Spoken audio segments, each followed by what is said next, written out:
Okay, folks, we will get started. A few more people are going to join us. We run these open sessions every 2 weeks. So they're pretty informal overviews of who we are, what we offer, who takes our programs, etc.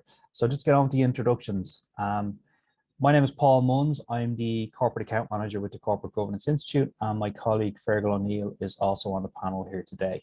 So every day we're speaking to individual professionals, companies, other education brands about corporate governance, what's happening in the marketplace. And we can give you some good insights today from those conversations that we have from different territories, different countries that we trade in. And hopefully you'll walk away with a good picture of some of the trends in this space. So what we're going to cover today, it normally takes about 15-20 minutes, and we've plenty of time for Q&A, is an overview of who the Corporate Governance Institute is, our brand, our qualification, what goes into making the qualification, who takes the qualification and why, and then some of the basic points around exams and enrollment, etc. So hopefully a good information session for you. Please feel free to type in questions in the chat or the Q&A function. It can be a very particular question to yourself of what you're trying to achieve or a governance scenario you're trying to solve, or it could be a general question about our brand or our product. We'll answer every question you ask today. These sessions normally take 30, 35, 40 minutes, depending on the questions. We're happy to stay as long as required. So just to give people an introduction to our brand, okay, why we exist, what we're here to do. The world of corporate governance has started to evolve and change over the last few years. There's a lot of emerging topics that are coming onto boardroom agendas around the world that boards previously have never had to deal with. Digital transformation, cybersecurity, environmental, social governance. These are new topics. They're growing, they're emerging in a lot of territories, and they're demanding a lot of brands and different types of boards across different industries. So with that in mind, we've set ourselves up. I'll introduce you to some stakeholders in the next slide.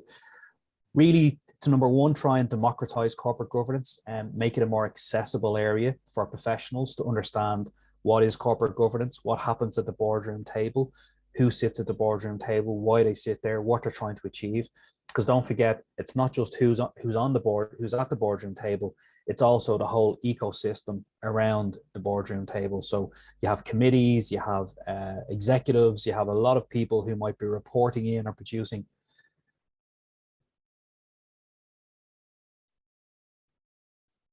Apologies, can everyone hear me okay? Because I just got a note that I was signed out of my account, so I just hope everyone can still hear me okay.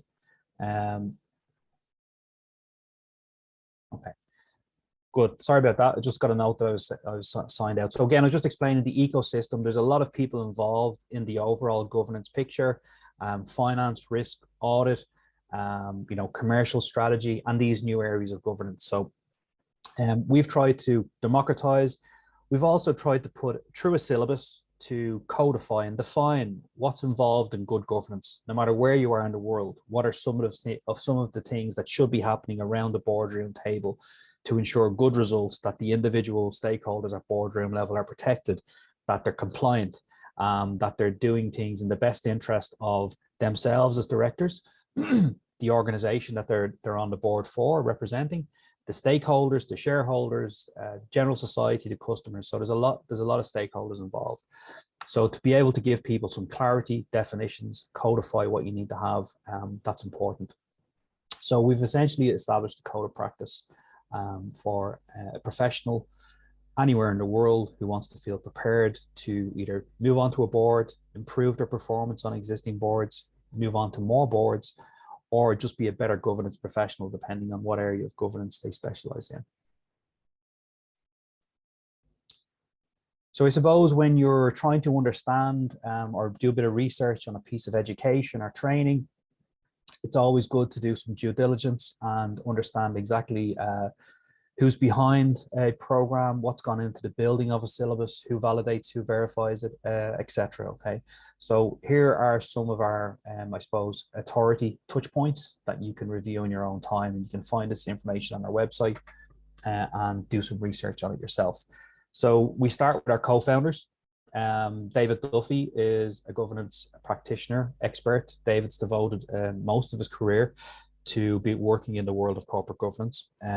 He's performed a lot of board reviews in different parts of the world, and he's built obviously a lot of contacts in this space. So it's David and his contacts who've built our faculty and our initial syllabus and certification standards. So they're a combination of men and women who have been working in different parts of the world as governance experts, sitting on boards as non-exec directors across multiple industries and performing very specific governance tasks. So there's a lot of experience in the faculty, but it's very practical. A lot of the teaching we do is about scenarios that happen right now on boards across multiple industries, and it works well for our delegates who are also quite experienced.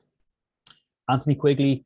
Anthony's an EdTech specialist, so people who are dialing in from Ireland today will probably know some brands like the Digital Marketing Institute or the Code Institute, who have grown to be global certification brands in one very particular area. So it's a similar model here. We specialize in one area of education and try to deliver that education product to the rest of the world. In terms of, I suppose, third-party verification, so other institutions or bodies looking at what we do and giving us a stamp of approval, and we have to combine industry and academic. Okay, so our industry validation comes from our Governance Advisory Council. That's a board of men and women from different parts of the world who, again, are governance experts, specialists, and they convene twice a year to review our current programs, tell us what we should be adding to the next version, should we build new products, give us good steering and direction, and then validate everything we do. So sign off and say this product is fit for purpose from an industry best practice viewpoint. So it's very important. The input we get from our Governance Advisory Council is very important for our programs. In terms of giving an award, if you want to have an academic stamp for approval, you have to go to work with a recognized national accreditation body or a university, okay, who can make these awards. So we've joined up with Glasgow Caledonian University, and they're happy to issue an academic professional diploma award on completion of our program based on the quality of the syllabus, the pedagogy, the exams, how we manage our students from a quality assurance viewpoint. So they're happy to award the qualification with us, okay? So just to give people and we move on to some delegate personas now, so we can talk about who's taking the program and why. This is the core offering. We have a robust practical diploma in corporate governance for different types of personas who might be looking to achieve different types of career outcomes based on completing the program. To get through the program, once you've gone through the content, which is available in different formats, you take a secure exam and you get your certification. We have professional membership built into the program, which is very important for people who want to maintain their knowledge in this space. You get 6 months professional membership with your diploma package. Membership is a big library of content and activities and connections, and we'll tell you more about that at the end of the session. But it's a great way for governance professionals or experts or directors to particularly look at the emerging disruptive topics in governance, like I mentioned earlier, like ESG and cybersecurity. So before we go on to the typical delegate, this is just the diploma overview, which you can sort of read through in your own time when you look through the brochure. But from working with our faculty, who are, again, are a broad collection of experts who've got a great resume and proven history of working on boards in different parts of the world and performing and lending different areas of governance expertise to those boards, whether it's financial risk, compliance, board culture, strategy, etc. This is what we deem to be the key essentials of our flagship program, and the key areas of corporate governance that an individual professional needs to be knowledgeable on, well prepared on, understanding of, to bring into governance projects or onto the next board meeting or develop their own director portfolio. So without going through every single module in explicit detail, where you can look at that in the brochure, just to try put the program together for you, obviously we have to start with an introduction to corporate governance, where we'll look at some case studies of what good and bad corporate governance looks like and where it can lead to, but using publicly available case studies that you learn from what best practice or bad practice can lead to in corporate governance and why did it happen. And then we start to move into the more specialist areas. So governance architecture. And so every professional understands, what does a good board infrastructure look like? Do I have it in the current board I'm on or in current organization? Do we have the right level of committee set up? Is the ecosystem correct? Is the architecture built against best practice? So that's the architecture part. We've 2 modules on the role of a company director and the role of a non-exec director. So we still have very experienced delegates coming to study with us who have been on boards for a number of years, and they can often report back that they end up, or they have been on boards where there's not enough clarity for the individual members and also from the organization itself as to what are the specific roles and responsibilities of the company or executive director versus the independent non-exec director.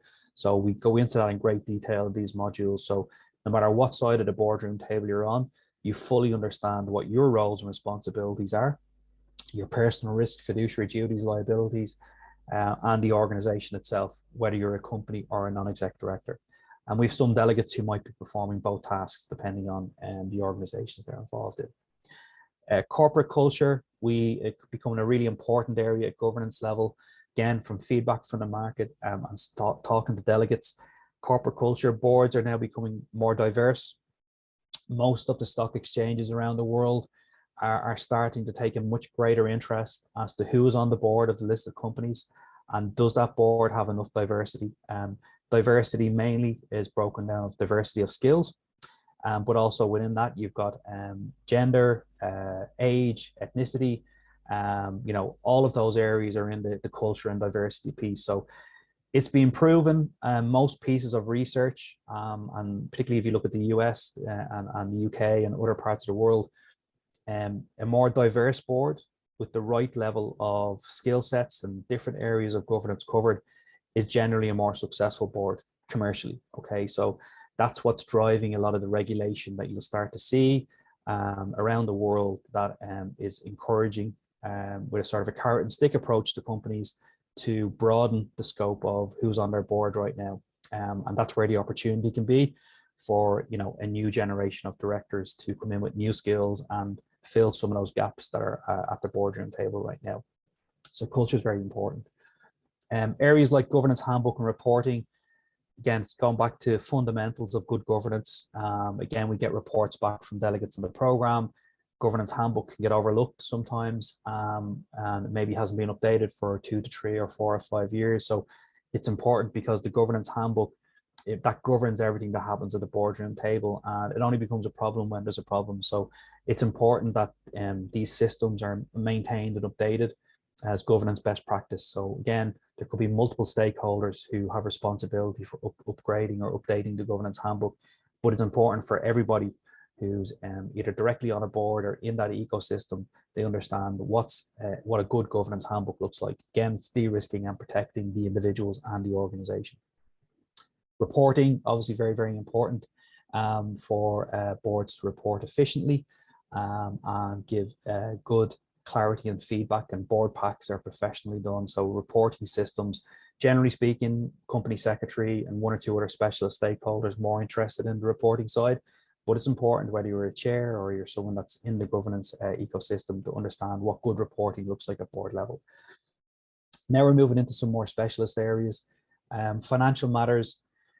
We get delegates. Some delegates come from a very strong financial background. So the financial matters module is a top up on their financial knowledge, and they're already quite advanced and able to read management accounting reports at board level.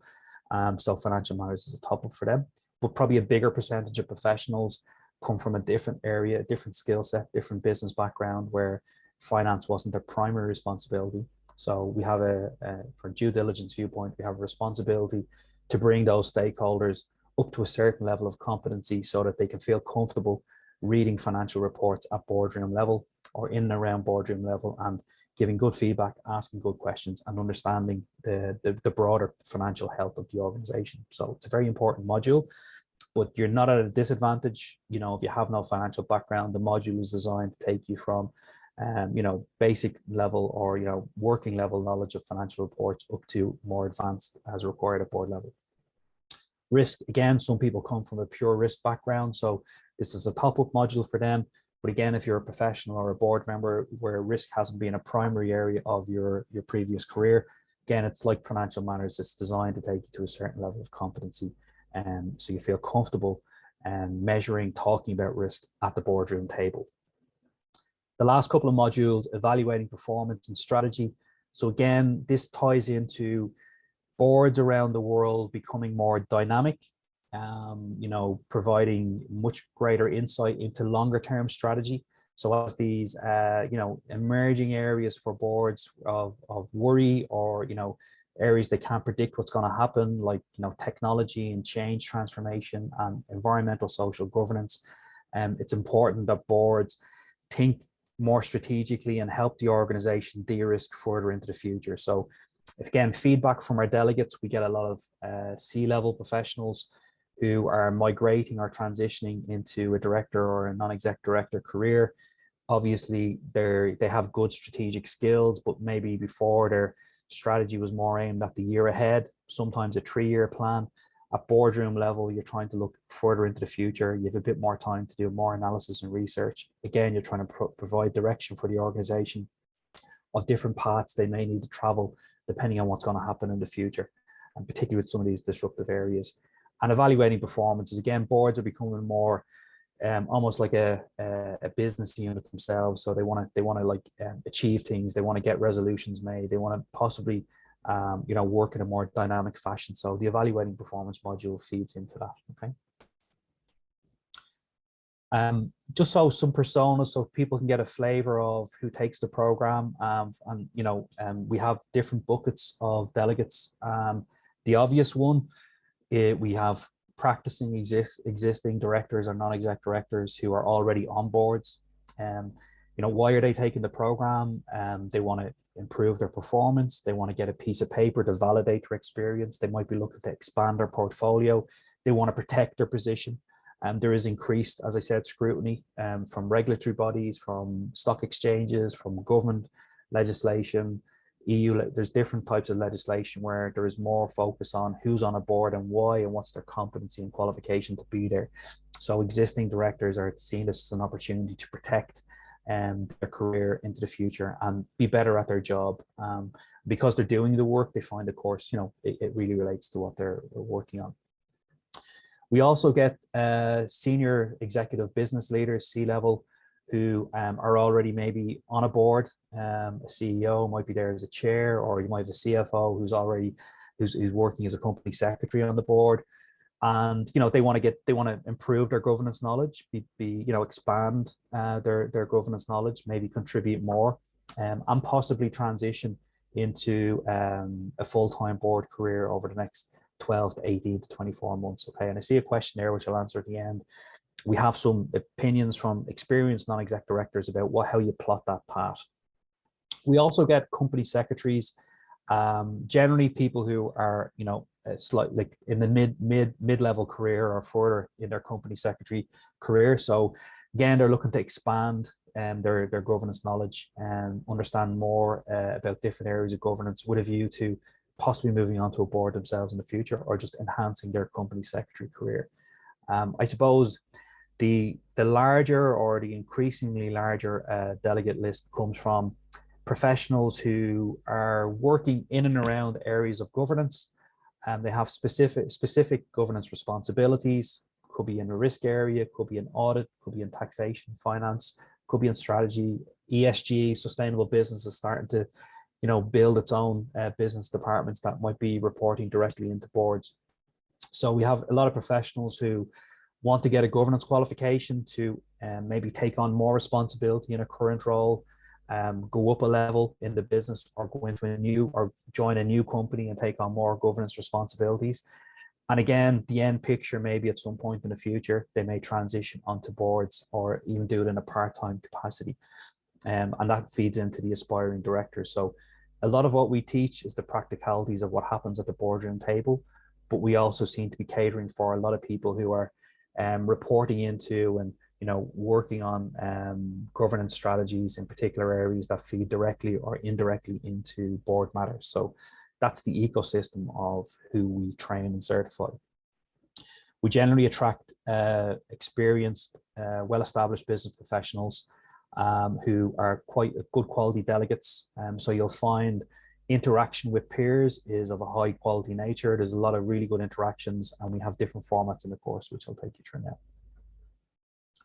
So again, just to give people, we deem the minimum level of training of getting the fundamentals and some of the more advanced areas of corporate governance trained up on would be the 33 hours across the 11 modules.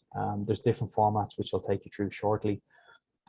We estimate then that participants, so 33 hours is your taught learning. That's the modules that you will consume, whether you do live Zoom or on demand, online, self-paced. And then we estimate, pending your governance experience, an individual delegate might spend another 15 to 20, or in some cases 30 hours revising, reading other materials provided to enhance their governance knowledge and prepare for the exams. If you do a live Zoom course, everything gets recorded and we put that into your online portal for revision. Around the exams, they're fairly thorough knowledge check. You know, they're fairly rigorous assessment of your governance knowledge levels after completing the program. So there's 3 exams. Each exam is approximately, it's 90 minutes long with 80 questions. It's a multiple choice style exam. It's taken online. It's very flexible through a system called Cirrus. Okay, so the exams are timed at different parts of the program. Essentially, exam 1 is based on modules 1 to 5. Exam 2 is based on modules 6 to 11.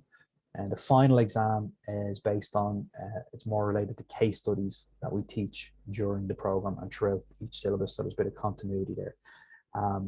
Your award is based on an average score of those 3 exams, pass, merit, distinction. Of delegates, so in the last 12 months, we've put approximately 420 professional delegates from about 16 countries through this diploma. 95% of those delegates have passed first time. That's quite high for a certification standard. The factors would be, we attract people who are interested and working in the governance space. They generally finish something that they start. They have a very clear idea of why they're doing the program. The program's well delivered by good faculty, by good trainers. It's a good syllabus, so you're well prepared for the exam. So most people with their existing knowledge, professional knowledge with the course, have nothing to fear from doing those exams. In terms of pass, merit, distinction, if you look at our certified alumni on LinkedIn, you will see they'll publish their certification on LinkedIn to let their network know that they've been certified. They're open possibly to new opportunities or new responsibilities in the area of governance. Whether people get a pass, merit, or distinction, obviously people want to get the highest grade they can, but the main thing is just to get certified. So course delivery, we have 3 options. You can do, everything's online. So you have an option of doing time-dependent live sessions where you can do a part-time course, 1 evening a week for 11 weeks, 6:30 p.m. to 9:30 p.m. GMT. Have some dates coming up in the next slide. Or you can do an intensive Zoom bootcamp. So you're studying Monday to Friday, 9:30 a.m. to 5:30 p.m. So it's an intensive week of learning, and then you do your exams after. Or you can do self-paced online. So it's an interactive, immersive experience across a 6-month window. Essentially, every delegate, no matter which format you take, whichever suits your learning style, everybody has up to 6 months to do the exams, okay? However, if you do the bootcamp and it suits some people to do an intensive week of learning, it suits their schedule, it suits their learning style, they like that delivery, that individual delegate is more likely to do their exams, you know, in that first 1 to 2 to 3 months after doing the week-long of learning. So plenty of revision materials, recordings, but you're more likely and we recommended to do your exams closer to when your training was delivered. So again, it would be the same for the 11-week program. You're more likely to do your exams in that 1 to 2, maybe 3 month max window after. With the self-paced, you're studying yourself in your own time frame. So just some of the dates that are upcoming. We try to keep regular options open for people because we have a lot of people, a lot of interest in different countries, different time zones. Part-time, we have a course starting on March 23rd. So it's a Wednesday, and lectures will run every Wednesday for 11 weeks, 6:30 to 9:30 p.m. GMT. We have an intensive boot camp on April 25th. We have a part-time starting on May the 24th, and another intensive boot camp on July 25th. With online self-paced, we essentially run 2 cohorts every month. So there's a group of people ostensibly starting on the 1st or the 15th of every month. With online, once you pay your course fees, you get immediate access. The structured cohort dates are really just to govern your exam eligibility window. So a group of people will start on the 15th of March, and their exam eligibility window will be 6 months from the 15th of March onwards, but they may have gotten access on March 3rd, 4th, 5th, 6th, or 7th to prepare to get started. So a little bit of housekeeping before we go to some questions. People can, choose their course format themselves, or, we encourage you, if you want to book in a one-to-one consultation with someone like myself or Fergal, just to tease out more about your own persona, what specific things you're trying to achieve, find out more about our delegates, whatever you want to do, you can book in a call with us. If you're booking in advance, a 10% booking deposit will secure a place, and fees are due just before you start the course. So whether you're doing a live or online, you just simply pay the full fee a week before the course starts. Fees are €3,950 for the diploma, or £3,350 sterling. They're just some administrative things to look at, how you can make your fee payment. And we do have corporate clients if you're looking at booking on through a company or with your colleagues. So a couple of quick slides before we finish, and then I'll answer some questions. Around membership, so obviously you get 6 months membership as part of your diploma package. It's not mandatory. It is an option to renew for 12 months, every 12 months for €345. We hope delegates will do it based on the quality of their education experience and the quality of what's in the membership platform. At the moment, our renewal rates are trending around 70 to 75%, which is very good. So we're happy with that. And that's people who are taking up the option to renew. Membership is broad, so we have to cater for different types of content in terms of how it's delivered. So if some people like ebooks or white papers, we have podcasts, we have lives, master classes, so people can log in every 2 weeks, follow a live masterclass with an industry expert, and breakout sessions, and also some networking, because our delegates come from different parts of the world, but they're all in and around the different governance area. They're on boards, they're influential business people. These are good delegates to mix with and build good connections in the space.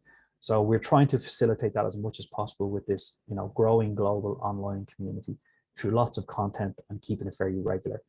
Also with membership, it gives us that opportunity to provide some just-in-time training or CPD education options for areas like ESG, cybersecurity, digital transformation, etc.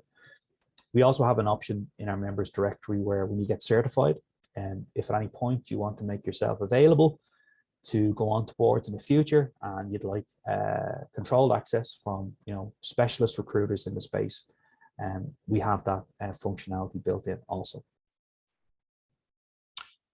And just to finish with an offer, and then I'll take some questions. So we're encouraging people, if they like what they see, they want to have a call with myself or Fergal, or they want to proceed and they think they want to book on at some future course.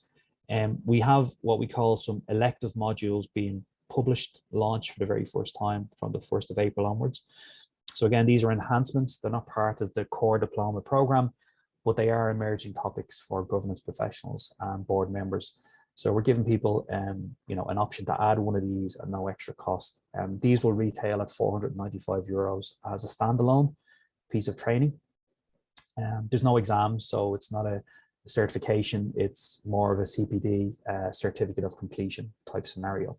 So the bonus electives that we're launching are a short course module on environmental social governance matters for the board, cybersecurity matters for the board, digital transformation, and more detailed look at the role of an effective company secretary. So hopefully that gives people a good overview of what we do. It's very specialist, it's very niche. Who takes the program? I see a couple of questions here which I'll answer, and if anyone else wants to use the chat or Q&A, type in a question and be as specific as you want. We'll answer every question you ask in a very transparent way. Or if you don't feel comfortable asking in front of people, drop myself a referral, an email, book in a call. We'll answer it one-to-one, okay? So first question is, what is the ideal time to take the diploma so as to maximize the benefits for the independent non-exec director? Example, years after the first independent non-exec director appointment. So I'll try answer that question based on conversations I've had, or sessions I've looked at with experienced non-exec directors who simply just explained how they built their career as a non-exec director. So it's not a one size fits all. There's different pathways onto boards. Some people get appointed onto boards because through their connections, through a board knowing they have a specialist piece of knowledge, from financial services background, from an audit background, from risk background. The individual board or someone on the board knows this person, there's a space available, they have a cup of coffee, they say, why don't you come onto this board? Okay, that's one scenario that can happen. So a lot of people's first board position comes from their network, and they're at a certain point of their career, they let their network know that they'd be open to board appointments, and they can maybe get an appointment or an opportunity from their network. Other people want to do a more formal professional transition. So I'm stopping my executive career and I want to transition over the next 12 to 18 months into building a portfolio of board positions. That's from the non-exec directors that have provided sessions for us. That takes a bit of planning. They generally say the training would happen first. They said that, so we're not saying that because we're a training provider. That's just how they approached it. They undertook some training about what it means to be a board or a non-exec director, felt prepared, and then they started going after trying to build those first couple of appointments. Again, targeting the network, getting their first board position, getting comfortable, then trying to add another board position, and so on and so forth. So the timeframes can vary, but the average from the experienced non-exec directors that have provided sessions for our delegates in the past is that it can be 12 to 18 months if you want to build a new career as a sort of a full-time non-exec director where you sit on multiple boards. For other delegates, it's more of this course is here to help me in my current job. I want to progress. I want to take on more governance responsibilities. I might go onto a board in the future, but that time frame could be 2 years, 3 years, 5 years, depending on the individual. I hope that answers the question for that individual. The other question is, how does the level of the diploma exams compare to the questions in the Director's Challenge on your website? It's a good question. So the Director's Challenge, the format could be a little bit similar, multiple choice questions. Generally, the questions on the course will probably be at a slightly more specialist, higher level than the Director's Challenge is there more as a health check. So if you're considering becoming a director or you're a director already, you might go through the Director's Challenge just to test your general knowledge around governance terminology and some broad best practice scenarios. Whereas the course exam is a more thorough, specialist, rigorous assessment of the modules that you've covered. Does anyone else have any questions they'd like to put into chat or Q&A? We're happy to take questions for as long as people have them. Just while people are thinking of any questions they may or may not have, we'll record this session and we'll share a recording with you too.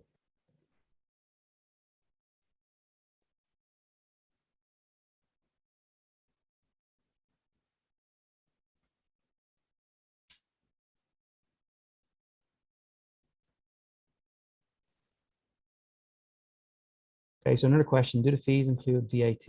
If so, is there a VAT register entity? Do they get charged lower fee? So there's no VAT charges on our course, okay? And it's an online program and that's delivered, and it's where our headquarters are based in Ireland. So that's where we manage our global operations from. So there's no VAT charges at our end. Obviously, if companies enroll people onto the program, or some people are business owners and they're forming their own board, depending on the tax situation in their country, they may try leverage or put the program through some sort of tax write-off because it's related to the business that they're involved in. we generally direct those questions back to the individual business owner's accountant.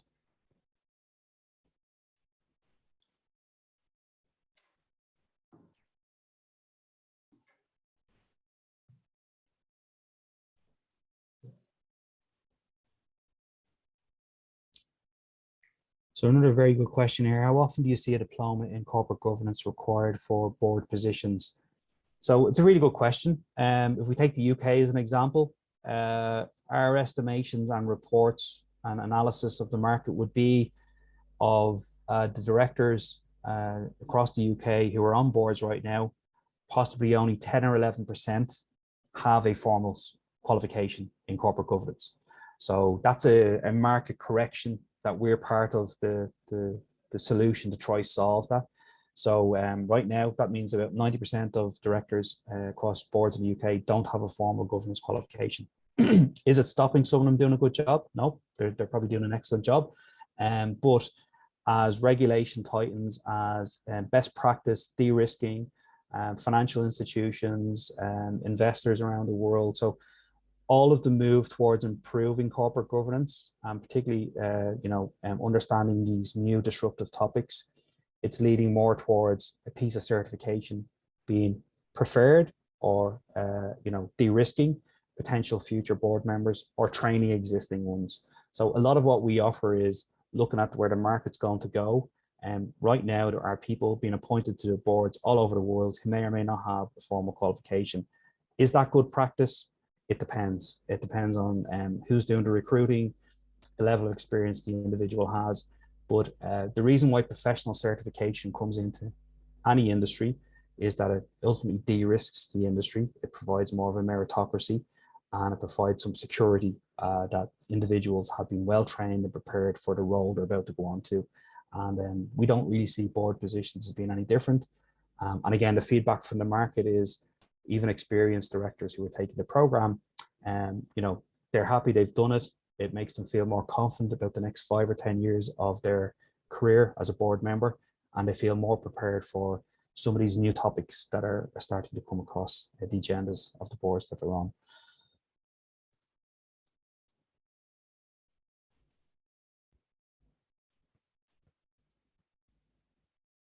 Thanks, Gemma. Glad you enjoyed it.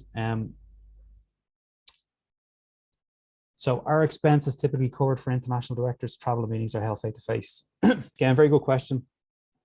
Everything we do is online. Okay, so we're an education technology brand. All of our lectures, membership events, everything happens online.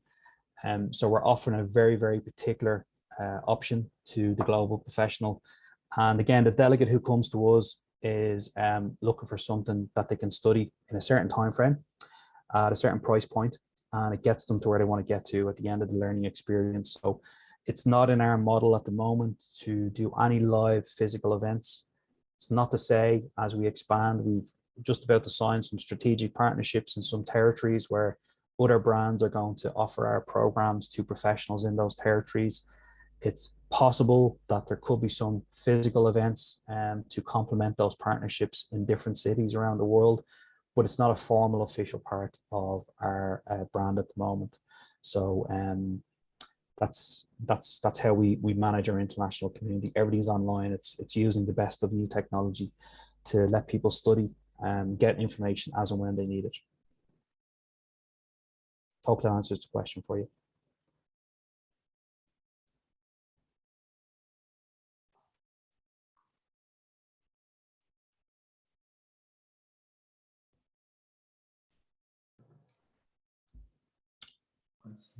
So we're going up to the last few minutes. People have been very good to stay here. If you have any more questions, I will answer them, or we'll probably close it off in a minute or two.